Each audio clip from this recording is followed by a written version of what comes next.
Velosiped olib bering desa olib berish kerak. Biz bolalarni qo'rqoq qilib tarbiyalaymiz qisqasi. Qo'rqoq qilib tarbiyalaymiz. Velosiped olib, mashina urib ketadi. O'yinchoq olib bering, yiqilib tushasan. Daraxtga chiqma, turnikka asilma, issiqqa borma, sovuqqa borma. Hamma tarafdan haligi bolani to'sib gapirma. Aqling ishlamaydi. Aqlni ham to'xtatamiz. Sportni mana shu bo'ladi.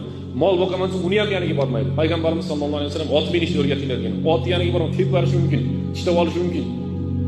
Uxlamasa endi it keladi hozir, seni tishlab oladi. Nima kasal bo'lsa, endi doktor keladi hozir, hamma yo'q qo'l qilib boradi. Nima qiladi bu bola? Kim bo'lib tarbiya bo'ladi? Hamma narsadan qo'rqitib o'tganmizda. Unday qilmash kerak edi. Balki deyapti, uni dovyurak qilib tarbiyalash kerak. 7 yoshda velosiped minish deydi, futbol o'ynash deydi, suvda suzish deydi. Ana men internetda ko'rib hayron qoldim. Suvda suzadigan, suzishni o'rgatadigan bir olimpiyadani xotini tug'ibdi-da. Shu olimpiyadaga otasi qatnashadigan, uning ham xotini bor ekan. O'zlariga tuqqan bo'lsa, endi chet elda hammadan tuqib tashlaydi, kimga to'g'ri kelsa. Shu xotini tuqqan ekan, haligi bola hali 1ga kirmaganda, 1 yoshga kirmagan. Suvga shunday olib, qo'lima suvga tashlab yuryapti. 20-30 gacha sanab turib qaytarib olyapti. Yig'lamayapti hali. 1ga kirmagan hali. Bu payg'ambarimiz hadisiga ertaman amal qilishni boshlayapti. Biz abitanga amal qilmaymiz sunnatga. Qo'rqitmash kerak bolalar. Qo'rqoq bo'lib qoladi.